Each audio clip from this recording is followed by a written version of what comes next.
recovery from COVID, where would you say you are on that chart of recovering from COVID? I think we're well on our way. I would say academically, we're probably back where we were prior to COVID. COVID was, even though we didn't miss a lot of school, we missed from March through the end of the year when the governor shut down all of the schools. But we didn't miss any more school other than that. But that first COVID year was a tough year with all of the procedures and things that we had to do as a district and teachers had to do and students had to do, and but we feel like academically we're probably back where we were prior to COVID. Emotionally, I think we've still got a ways to go. We see quite a number of mental health issues that we didn't see the years before COVID, and that's something that we're certainly working through with our guidance counselors and our mental health counselors as well. I guess the kids who started school during that particularly have had trouble getting their bearings, the young kids. Yes, I would absolutely say so. The young kids, particularly those that because the kids who were already in the system kind of they know how to play school, they know what the deal is. Sure. We have just under 11,000 students is what we have. So we're the second largest school district in the county. We're a medium-sized school district as far as the state is concerned. Very fast-growing school district. We'll grow anywhere from 100 to 300, sometimes 400 students a year. So we're rapidly growing. All of our schools are growing. We have three distinct feeder patterns in Anderson 1. We have the Powdersville schools, the Wren schools, and the Palmetto schools. And those feeder patterns are distinct, and we're seeing increases in enrollment in all of those schools. And so it's difficult sometimes to keep up space-wise and classroom-wise with the number of classrooms that you have with that kind of rapid growth that you see.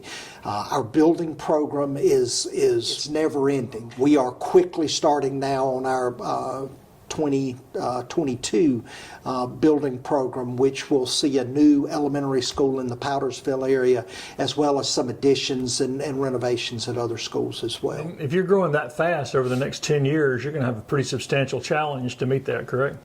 It is, and it's been this way in Anderson 1 for a while. It's a desirable place. Anderson County is a great place to live.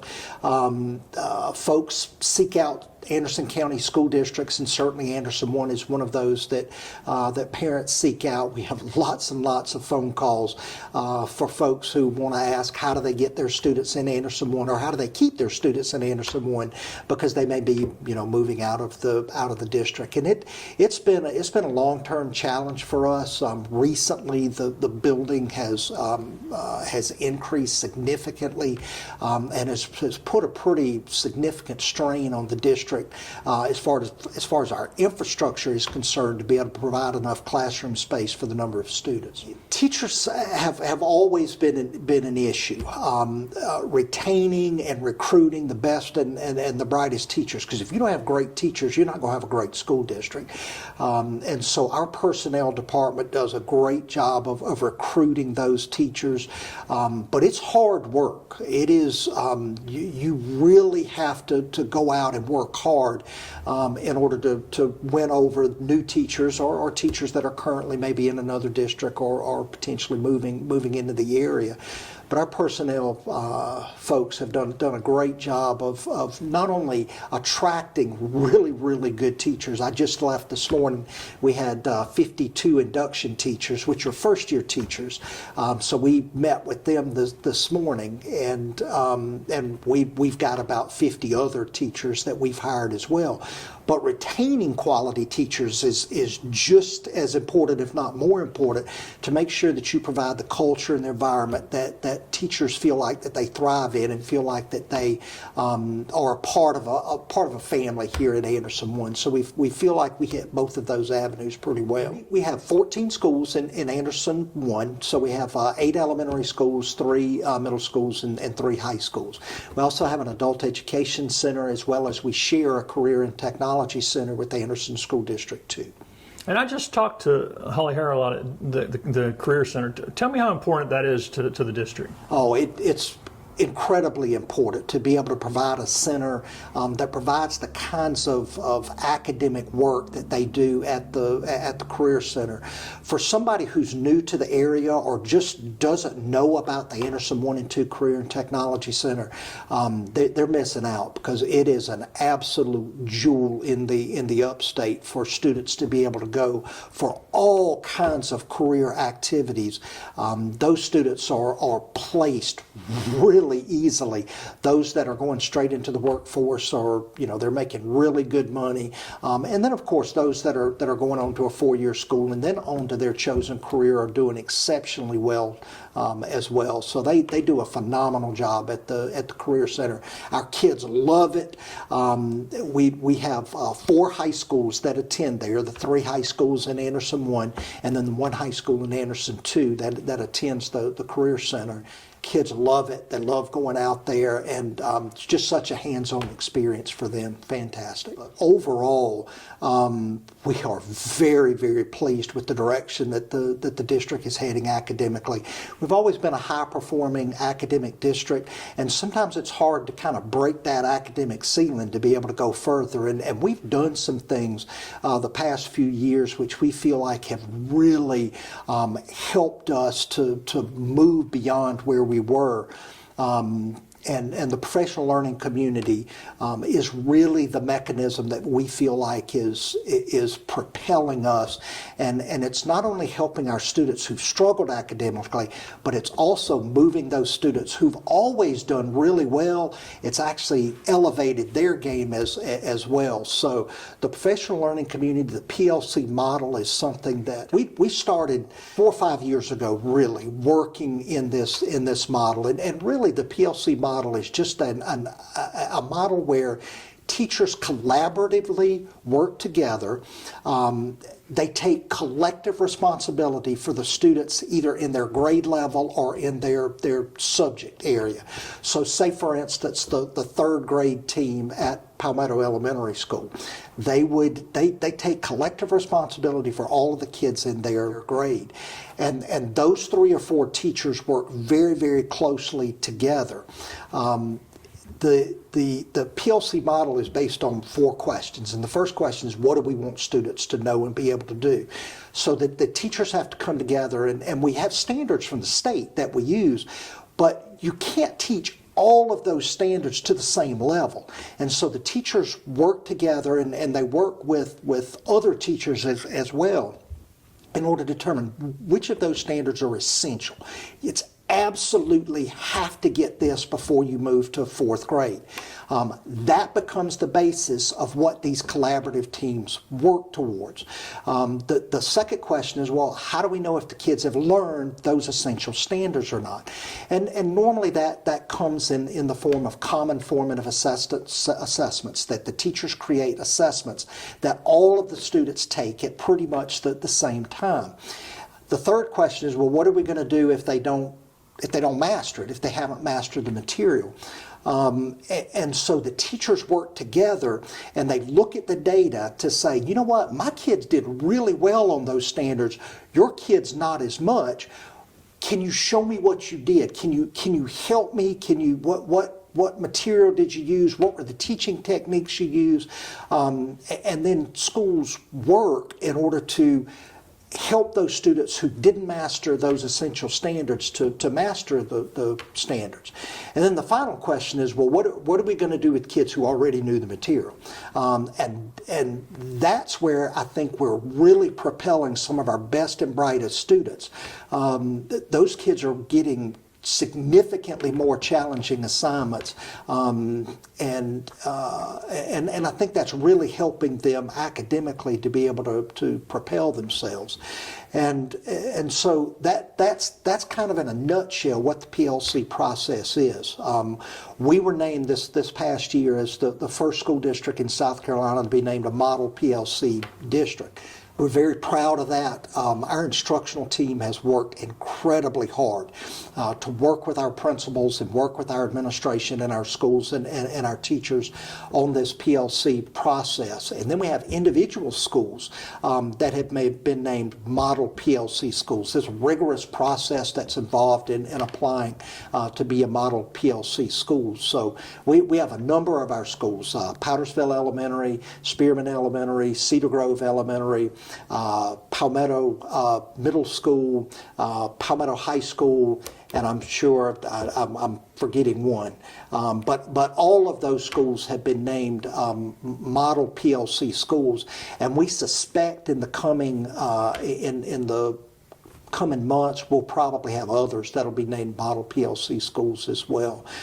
Very proud of that. We feel like that's the mechanism that's going to move Anderson One beyond the ceiling that we've kind of been bumping up against academically. So that's been a real major part of the focus of our district. The mental health issue is certainly something that we take very seriously. We see a significant increase in mental health issues. That might be anxiety, might be depression, could be suicidal ideations, those types of things. We see a significant increase in those areas. So being able to increase our number of mental health counselors, to be able to help train our teachers on what to look for in some student behavior that may fly underneath the radar, but maybe we should see that behavior as being troubling. So our threat assessments, we've trained teams in each school. When a student says something that may be threatening, may be harmful to themselves or to others, we have a very distinct process that we use in order to determine the level at which we should be dealing with that particular situation. So the mental health issue is something that we've spent a lot of time with. We've hired a number of additional mental health counselors, which certainly helps to be able to work with some of our most needy students mental health wise. And our building program is something that we've spent a lot of time on this year, finishing up the 2019 program, starting the 2022 program. We are in the process of purchasing land for the new elementary school in Powdersville. So those have been some of the significant areas. And of course, you can never leave out teacher recruitment. Teacher recruitment used to be a 3-month deal. Well, it's a 24/7. Deal now. You always have to be in the mode of retaining teachers and interviewing and hiring teachers for the upcoming school year. So even though we're just starting, this next school year it won't be long. We'll be ready to really go out and interview some of our student teachers, some of our younger candidates that are in college at this point. What about athletic success? Athletics has been fantastic. This has been a great year athletically. We had a number of state championships that we're exceptionally proud of. This is the first year in a long time where all 3 of our high schools are actually in the same region. So that creates some real drama within our schools and some excitement within our schools because it's not just a rivalry game within the district. You're also playing for region positioning and playoff berths. So hats off to our coaches and our athletic directors who did a phenomenal job this past year of really pushing our teams forward. All right, let's look ahead. What have you and your board identified as the primary objectives for the coming school year? Sure. Well, I think it's really a continuation of what we're doing this year. The PLC process is not just because we were named a model PLC district. That doesn't change the emphasis. It is a continuous cycle of teachers working with each other to help students to be successful. And so we'll spend much more time in coaching and individual work with grade levels and with subject areas in the middle and the high school. We've had some great success. Those schools that are implementing the PLC process with fidelity by far showed much greater academic gains than other schools did. So the proof's in the pudding, as they would say. So we feel really good about that. We'll continue with our mental health thinking and looking at ways to help our students and our parents to be able to resolve some of the mental health issues that we see. And of course, our building program will be in full swing this next year as we finish up on Powdersville Middle School on their 12-room addition, as well as all the architectural drawings for the new elementary school in Powdersville. And of course, as soon as we get that built, it'll be time to build another elementary school in order to relieve the overcrowding that we're seeing at Spearman at this point. So those are the major things that we're looking at. We feel like we're so fortunate where we are and the communities that we live in. Our parents are just fantastic. They are partners with us. When you call home and say Johnny's not doing his homework, guess what? Johnny starts doing his homework. And we feel really blessed to be in a community that has parents that are so involved in their students' education. It obviously makes a world of difference to us as teachers and administrators when parents are that involved in the students' educational progress. So we feel blessed. Safety and security is always top priority for us, and what the building programs have allowed us to be able to do things like creating secure vestibules in all of our schools and implementing school guard glass in our schools, and the camera systems, state-of-the-art camera systems. So we feel really good about our systems that we have in place, but we have to be consistent with those things. And our schools know that, our teachers, our students understand that we're not immune to school violence, and we have to be on alert all the time, and those systems have to be in place, and they have to be monitored, and that's really, really important to us to make sure that we're consistent in that area. What about communication? Have y'all done anything to change the way y'all communicate with parents? Well, we think communication is really, really important, and we have a number of ways of communicating. Probably the newest thing that we have in Anderson One is we have a new website that's attached to our school district app, and of course that's how people are really getting their information now, and so we feel like that's a good move for the district to move in that direction. We think it'll be easier for parents to access the information. The website is certainly crisp and new as well. So it's easier to find things on the website that it was before.